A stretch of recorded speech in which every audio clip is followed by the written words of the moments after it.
welcome back to the Mob Mentality Show. My name is Austin Chadwick and co-host is Chris Lucian.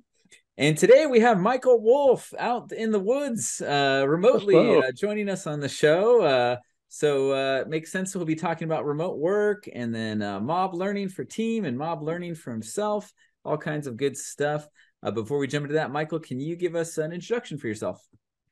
Yeah, well, I started out in physics and soon developed a passion for robotics and electronics, electrical and computer engineering. My first job was at Bell Labs, where Unix was invented, and saw a lot of that kind of happening. I fell in love with tools, left Bell Labs to support a tool for software developers, and then kind of followed that up with training for on the road for 20 years, and then didn't want to travel, so I became a Scrum Master and stayed in Seattle, rode my bike to work. Uh, Kind of Nice. the how do you control electrons and data structures to how do you control people? And you can't. So let's talk about that. Controlling people. Yes, yes, yes. Yeah. Moving on up the stack. Oh, hilarious. Nice. Right on. Well, I guess we can jump right into that first topic. So what comes to mind for you for remote work? Well, you see, I'm remote now. When COVID hit, I was working for a group in Germany, and I found out that it was cheaper to be in a resort in Myrtle Beach than it was to be in my apartment in Raleigh, Durham. So they didn't know the difference between Myrtle Beach and Durham. So we just became remote. I guess what's that, 2, 3 years ago, and haven't really had a full address since. It was kind of interesting that job that I had. Well, I can say so. I'm actually accidentally in the middle of a national forest here, and we accidentally have wonderful weather and wonderful Wi-Fi. So that's weird. Otherwise, I'd go find a city. But good segue into that first job. That job that I had there is, as you and I were talking, however many months ago, I kind of mentioned the term mob learning. And one of the things that happened there was really a passionate thing for me. I thought that I would show up at this new job and tell them how to and push on them some mob programming. And what happened was really completely different. Um, this team had started in the office. 2 weeks later, they were told to go home. And about 2 weeks later, I joined as the fourth person in the US on this team. And so we were all remote. I thought I wanted to try out mob programming on these guys. Let's do it to them. But what I found was that just by being curious on that very first day, I said, "Oh, wow, that's an interesting product. That's an interesting set of things. Could you show me the code?" And they just started showing me the code. And then somebody else would show me the code. And then somebody else would say, "But I've only been here 3 weeks. I don't know what's up with this." And it was kind of like a soccer team passing a ball. Then the next guy would say, "Oh, but I know that." And what I realized is that we were all learning this 10-year-old code base. We'd all been there less than 2 months. We were all learning this code base as a mob programming thing, but we weren't programming. So it was a really great experience for me. I think it was a really great thing for the team because, at that point, everybody's new to COVID, everybody's new to remote work. But one of the things that worked was that everybody was remote. I, in the past, I've hated remote stuff because there's not that. But we learned more in 2 weeks in COVID than we did in the previous 20 years on how to telecommute. But So yeah, so I think that is like an important thing is that a lot of times it was, oh, let's support this one person to be remote, and the rest of right, the team is co-located, and the dichotomy that forms there. But it certainly feels much more level and yeah, kind of equalized in that way. And that helps with collaboration, I think, too, because now you're not separated by physical distances and you're more likely to talk to somebody uh, through some form of Zoom or Teams or whatever. right, So yeah, it's cool stuff. right. And I knew that was going to happen because we were the mothership was in Germany, so I teased that I was starting up an offshore team in North Carolina, Yeah. but but I knew that it would be remote to Germany. But what was interesting is that it wasn't an us and them thing of us around our table and them around their table. Everybody there was equal to everybody here. Yeah. 5 hours difference, so we changed meals, but it was a nice level playing field. So what was it that brought you to, because I think you mentioned something really interesting there, because a lot of people went remote during the pandemic, but you went remote and nomadic, right? So can you describe Right. what maybe a little bit more about that? The math worked out, it sounds like, but was there anything else that really drove that? Well, as I said, during my training phase before I became a Scrum Master, I was used to showing up on Monday. Hi, I'm Michael. I have a passion. Let me share it with you. Work together and create a team to learn together. And Friday, bye. I hope you enjoy it. I'll never see you again. Um, so I was used to the setting up and the transitions as a nomadic lifestyle. Um, Physical stuff is important. One of the things we learned early on is that we were at this uh, place at Myrtle Beach. It was an off-season rate at a beach place. Then we went to an off-season place at a ski resort, and that's like, man, or darn, finding the next place to live is hard. Transitions are hard. Context switch is hard. So we got an RV and we live in the RV. So it's nice to have that as a context. It's little things like, where's my toothbrush? Those are the kinds of things that wear you down. And as a road warrior, I'd gotten used to that. My toothbrush is here, my mouse is here, my computer is here. Here's the sequence of Tuesday, Wednesday, Thursday. It's nice to have that base of solidness as you're exploring the unknown, because too much unknown, it's crazy. But You know I have what's my briefcase and my computer, and that's all I really need. Go ahead. Oh no, what's funny is it's not the this is the third time I've talked with someone who has kind of done nomadic mobbing, so to speak, Mhm. and it's almost like they were doing both. It was like nomadic remote mobbing with different teams, and then nomadic location changes themselves. And it's wildly different for me because since COVID, I'm sitting in the same seat I've been since COVID for all my remote work and has not changed once. And it's always been fascinating to me to keep working remotely, but try out different locations. And so, yeah, the idea of like, oh, let's go get an Airbnb somewhere and keep working or something like that. Well, I chose to show this behind me. It's a great rock wall here in the National Yeah. Forest of Western North Carolina. But Chris, I'm not sure if you've seen a real background, because I think I counted 3 or 4 different times that I talked to you that I had the same background. And that background started out in North Carolina, became New Jersey, became New York, became Michigan. And I don't tell most people where I am Mm. because they see the same backdrop and they don't know where I am. Hi, I'm Michael. I'm on Zoom. I live in the internet. How are you doing? That's all they need to know. I don't confuse them with all this extra stuff. It's fun, but sometimes it gets distracting.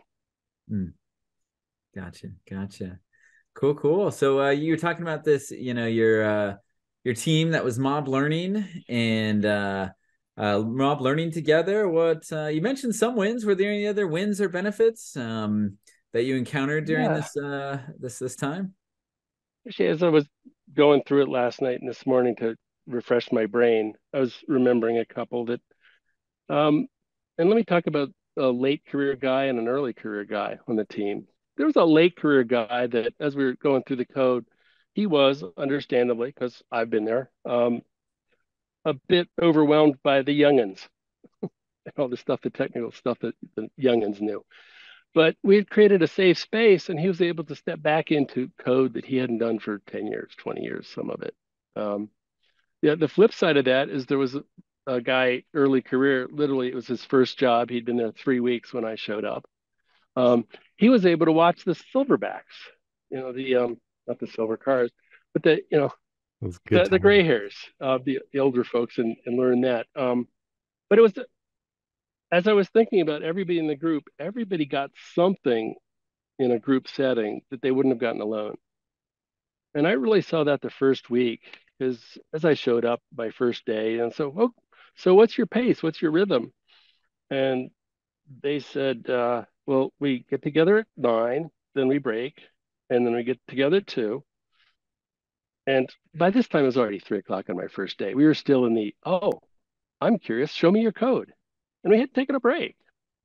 So we changed the rhythm there. And after 2 or 3 days, one of the guys says, we're doing better working alone than when we break, because this is brand new to all of us. At 9 o'clock, we break, we go their separate ways. And at 9:20, we're all three blocked and we wait till 2 o'clock. But with four of us, we never got blocked. If somebody got caught in the stupid gas, at least, because that's what happens when you're too close to something. These screens emit stupid gas. And if you're too close to it, you go into dumb land.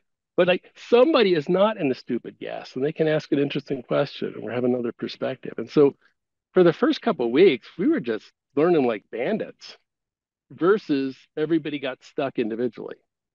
And so that was about the technical piece.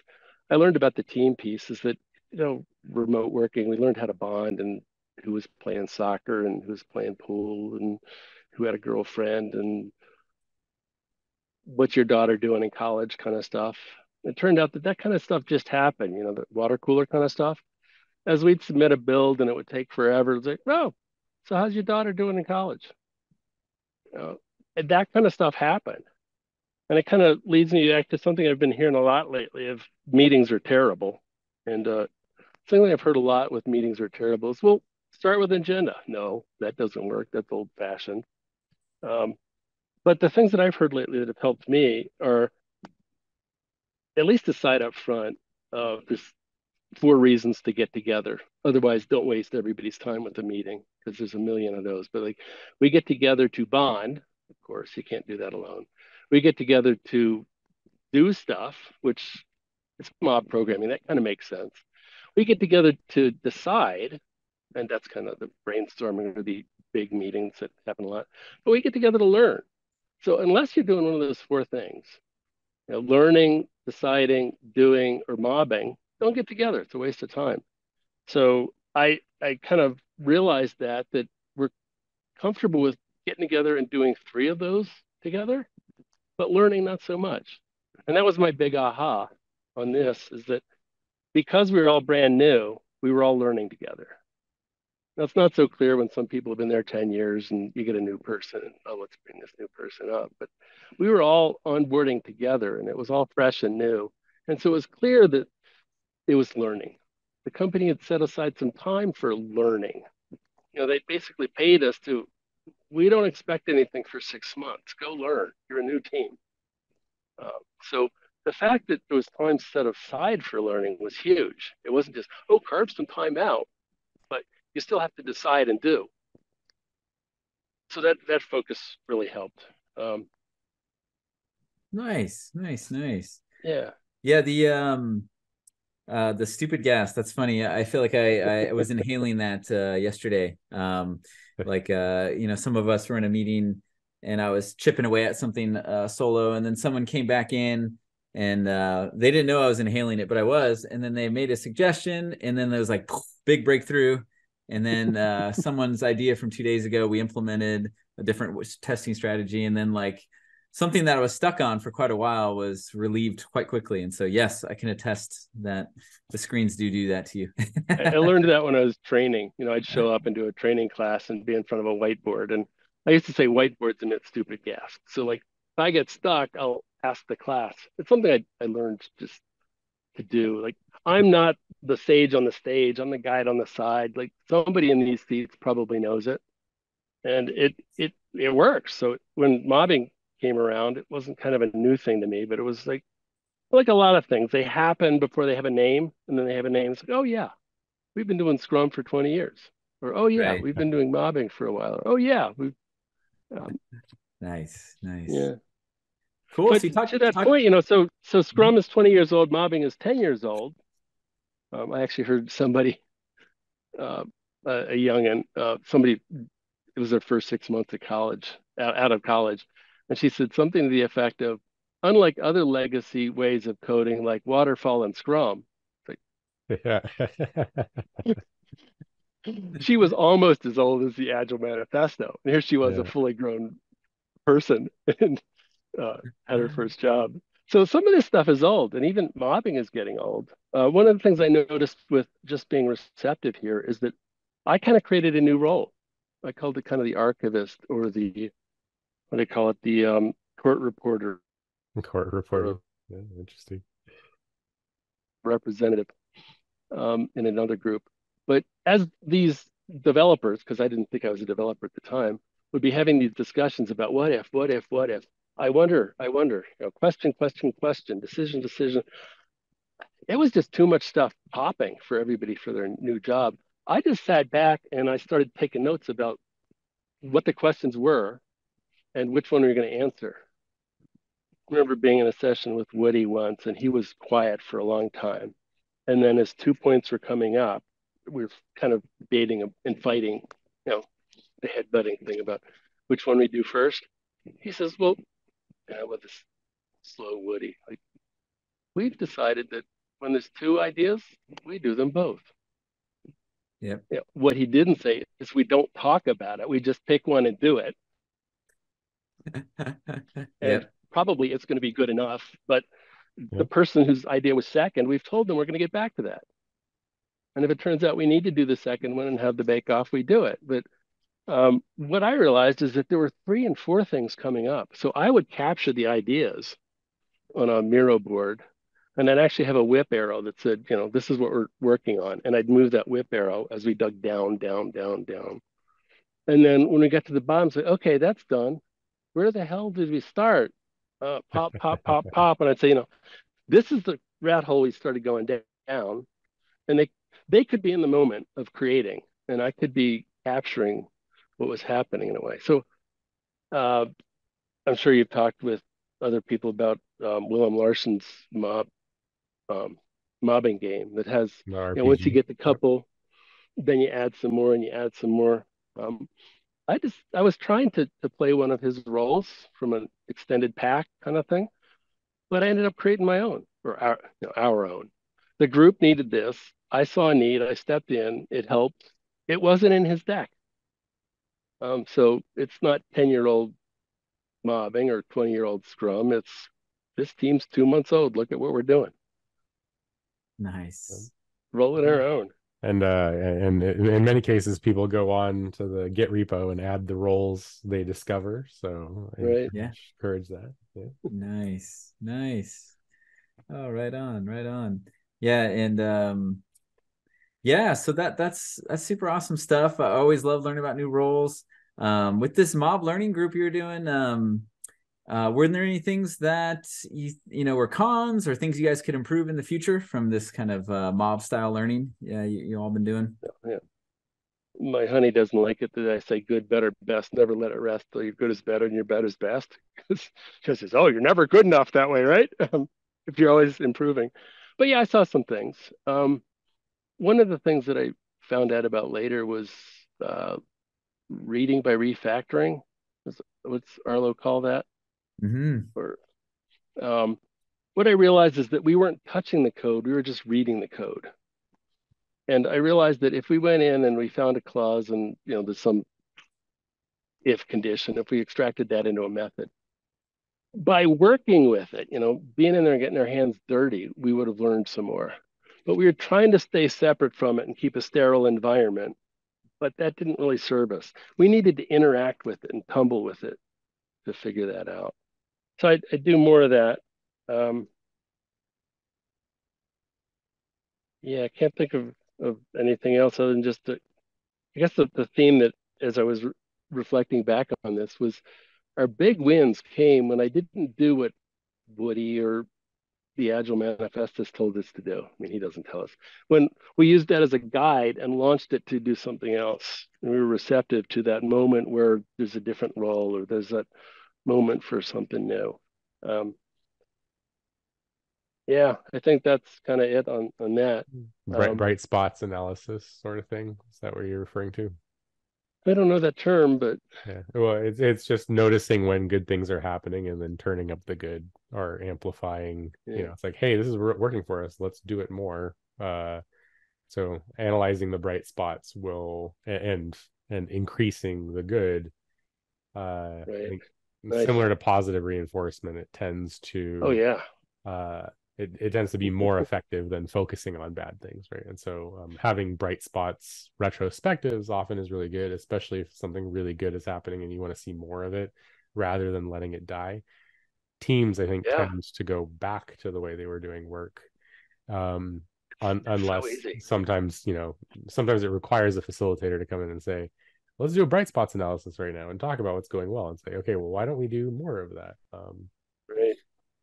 You're reminding me that psychology has just started to have this positive psychology in the past 10 or 20 years. And the way somebody introduced it to me is like, if you got a psych degree, you take abnormal psych 101, abnormal psych 102, but there was no normal psych. Like, so we look at the pathologies and focus on those, but just like riding a motorcycle, like if you focus on the middle of the road, you go there. But if you say, oh, well, that was bad, that's where you go. And so I'm liking this. Not sure if you know liberating structures and Keith McCandless, but he talks about it as positive deviance. There's a lot of deviance that are negative, but if you look at everything, there are a couple that are above the average. Look at those. Yeah, I like it. Nice. Hey, I just had a thought before we transition that your court reporter role, is that what you called it, court reporter? Well, I didn't call it on that team.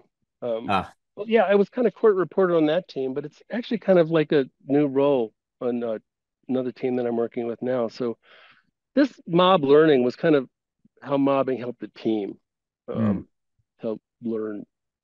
Nice. What I've noticed personally, so we can go from a team to me, is I actually invented another role with well, I get together 3 times a week with mobs. One of them's an open source project. One of them is a game, and one of them is just me and a buddy learning. But during this particular thing, we were trying to not do Scrum the way we did it 6 months before. And I noticed maybe, well, here's the forces on that. There was one person typing, one person telling the person what to type. And I noticed that they were kind of a bottleneck for all these other smart people out there. And if we did the strong pairing and didn't let these people talk or modulated it, that person was kind of being a gatekeeper, theory of constraints, that whatever you call it, the driver or the speaker. I never get driver and navigator correct. So I say speaker and typer. But whoever that speaker is the speed of the group is limited by the speed of the speaker's brain, if everything needs to go through their brain and then through somebody else's fingers. So I thought, what about democracy and representative democracy? We elect people to represent the constituents, not just get their own way. And so I started playing when it was my turn to speak. I said, well, let me be the representative.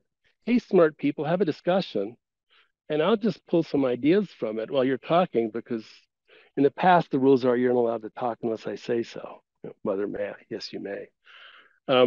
But I'd facilitate a smart discussion, and then I'd pick pieces out and say, hey, do this. And so I started calling that the court reporter or the archivist, because I'd done that in the previous group. But I started realizing that that's a representative, that I was being the representative elected to weigh all the inputs and make it happen into the code. So these groups that I've been in, I joined those because I wanted to up my own skills. It was so easy in a previous one in a lot of places to, I'm the coach or I'm the scrum master, I'm going to hold a space for you guys to do the work. But I realized that as I was showing up at a lot of coaches meetings, coaches would complain that they're not doing it right, or they don't get it, or middle management doesn't get it. It was kind of a complaint-a-thon. But I kind of realized, like, when was the last time you changed something as drastic as you're suggesting? And then, as I pointed a finger at them, there were 3 pointing back at me, and said, I haven't done anything new in a long time. I'm an adult. We're not supposed to do new things. I wonder how it would feel to do something uncomfortable. And I did it. And the first time I mobbed was at Agile Open Northwest. I remember going out to dinner and coming back and sitting behind somebody. Chris, you might have been there, Llewellyn or Arlo. Like, there's somebody stellar in front of me. And they sat down and somebody says, okay, make a class, make a test class, make a dummy test. It'll reflect and do this. And they did it. I sat down and says, I don't know this IDE. I don't know the syntax of this language. I get what you're saying, but could you tell me the keys to type? And they said paren, curly, LE instead of less than or something. I felt so supported in that because I'd been a Scrum Master for 10 years, a trainer for 20 years. I hadn't cut code for a long time. And here I was coming behind people who had done it at a world class for everything. I felt awkward in that moment and I was supported. So that's kind of what I brought to that offshore team in North Carolina is that I'm going to be part of the mob. I'm as ignorant of this code as you are. Ignorant being from the Latin ignoramus, which literally means I don't know. I don't know. That's all it means. It doesn't mean I'm stupid. It's like, I don't know. So I experienced that. So for the past year or so, I've been getting together 3 times a week and I still experience it. I remember being in a mob with somebody who was their first time ever, they're a junior developer, and saying, in the retro, I felt afraid because I didn't know anything. I've only been doing this for 2 years. And I jumped in and said, I've been doing this for a couple decades and I felt awkward. Mm-hmm. And so just my suggestion here for other people, and I don't want to tell you what to do, but I noticed that my coaching skills got better when I was being coached, or I was part of the mob.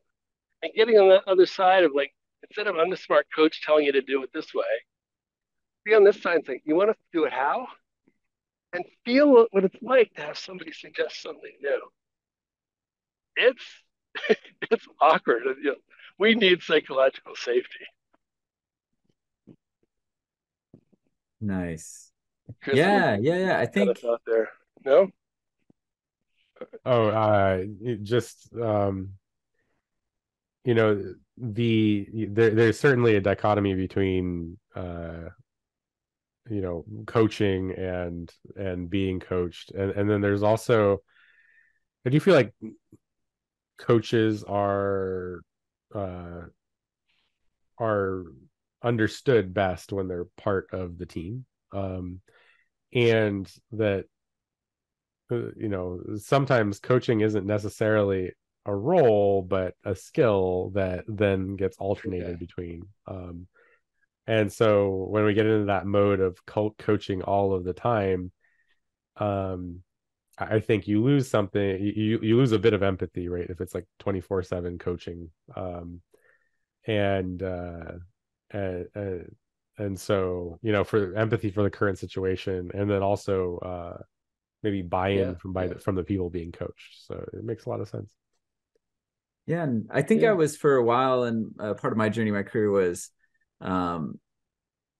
slightly less technical for a while, and more of like kind of as you described, like the Scrum Master, kind of from the outside, so to speak. Even though they're like part of the team, they're not like doing the work like other people on the team, right? And so I feel like it's like what you experience, right? Where you're kind of saying things from outside the system, so to speak, and then just kind of looking at it from the outside. But when you're in there with it, I feel like mobbing, it, you know, at least healthy mobbing, it's completely natural for vulnerability to happen, for someone to be coaching you and for you to be coaching them. And it's this back and forth that naturally takes place that kind of balances everybody. And it almost like restores equilibrium, where sometimes it felt, while it is quite awkward when, you know, the first moments of joining it, but once you break through that, I feel like it breaks down a lot of the awkwardness that can exist in the team if their only interactions are stand-ups or you know, planning meetings or things like that. It's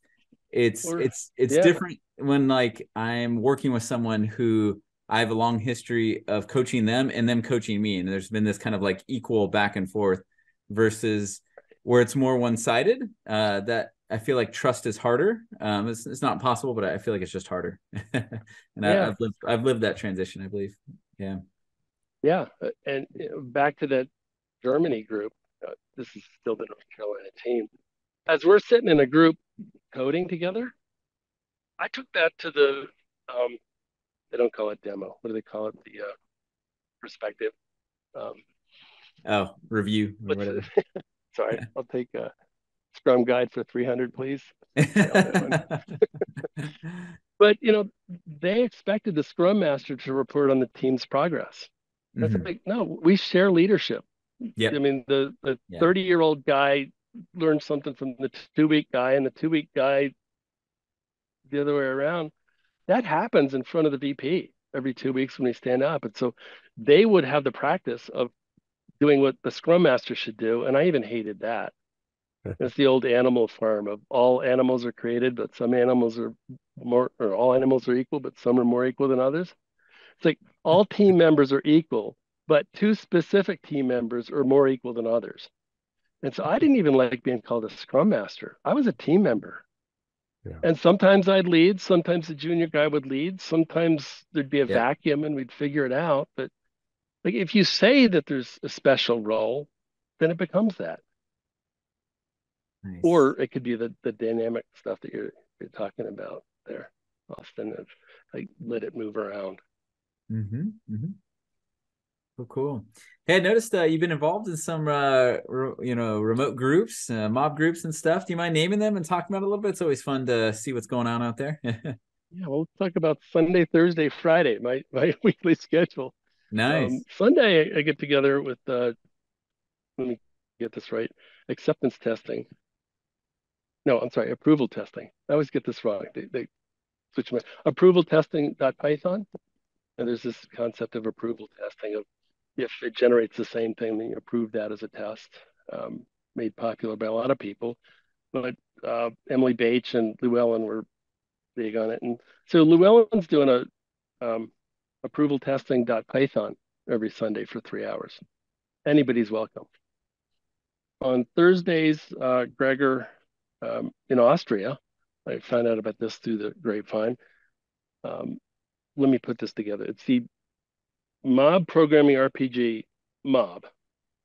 So Willem Larson created this RPG game to learn how to do mob programming. And we've got a mob that's creating an online game for that. So it's this very fractal kind of thing. But we're learning a lot of that every Thursday. We get Israel and Austria and Boston and sometimes Africa and technomad like me calling in on Thursday. On Friday, I found a guy. Well, let me talk about Bob Allen. Bob Allen does these things once a month, every Saturday and Sunday. Just drop in and do some mobbing. And then once a year, we'll put these in the show notes. Once a year, he does this thing where he says, let's have mobs all the way around the world for 2 days. And that's coming at the beginning of November. Like this group will take it, then that group will take it, then that group will take it, and you'll sleep. And when you come back in the morning, you can see what happened. So I've been doing those every month or so, and then once a year when he does that. But I found out that was kind of a repeat for newbies a lot, and I wanted to get beyond that. So I grabbed a guy and said, hey, let's mob together. And we do that every Friday. We set our own learning goals, and it's just 2 of us. It's not for public consumption. Those are the 3 that I do every week. There's a lot more around the world, and I'll just put in a plug here for Gregor actually created a GitHub repo that has a list of all the mobbing opportunities in the world. And so if you're in a time zone, you can probably show up at one of them.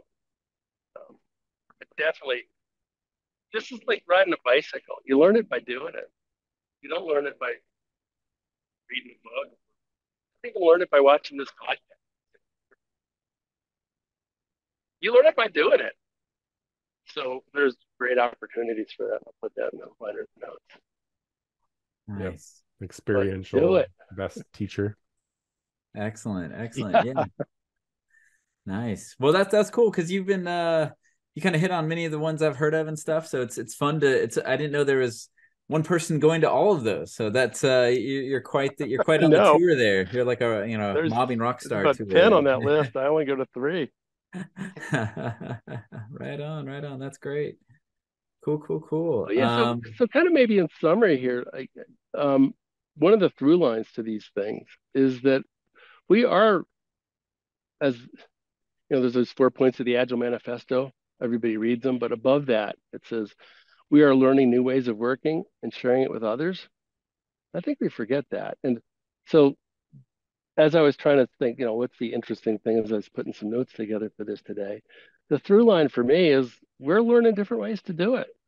Mm-hmm. There's this old-fashioned stuff called mobbing and Scrum, and then there's new-fashioned stuff. Old-fashioned, jeez. The and if you're doing it the same way you did it 10 years ago, you're doing it wrong, right? Yeah. And it's funny, I think we have lofty goals, and part of our lofty goals is continuously developing the software community, and I think just in general, people get into a mode where it's like, oh, I have this really cool way of working. We're going to keep it a secret because it'll help us, fight the bad guys in the other company or something like that. And, I think it's interesting because I think generally speaking, the being in front of and defining new ideas, I think, is the hallmark of performance, not this idea of like creating an idea and hoarding it to yourself, I guess, especially when it comes to processes of work and things like that. Because it's a give and take to be involved with the community. So these are the kind of ideas that increase when you give them away instead of decrease. Yeah, exactly. Yeah, and I haven't been this old-fashioned thing you've been talking about, mobbing. I haven't been involved in it for 10 years, but I have been for 5 or 6, and it is interesting because some things are the same and some things are dramatically different, and it's been interesting to watch it evolve. And like you said, let's keep encouraging the experimentation, and that almost might be the most key part of the Agile Manifesto, is like that tagline at the beginning, right? And so that's quite fantastic. We're learning and sharing. Oh, by the way, here's the 4 that we came up with on some ski vacation. Exactly. Yeah. So keep plugging at it, you guys. Everybody out there, you guys keep doing this podcast. Well, that might be a good time for us to close it out. Michael, is there anything that you want to plug or share before we close out the episode? Yeah, I kind of sort of did that. Let me just check my notes here. I just say I'll put the list in the liner notes. Go out there and experience it.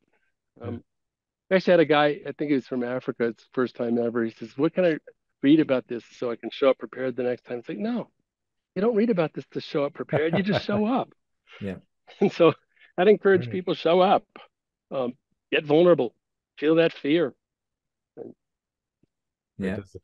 right. Well, so all of our audience out there, if you know somebody who maybe hasn't tried mobbing before or is afraid to, either because they have too little experience or too much experience, this might be a great episode to share with them. And like and subscribe. And again, Michael, thank you for being on the show. And to our audience, have a great day and mob on. Thank you. Bye, everybody. See you.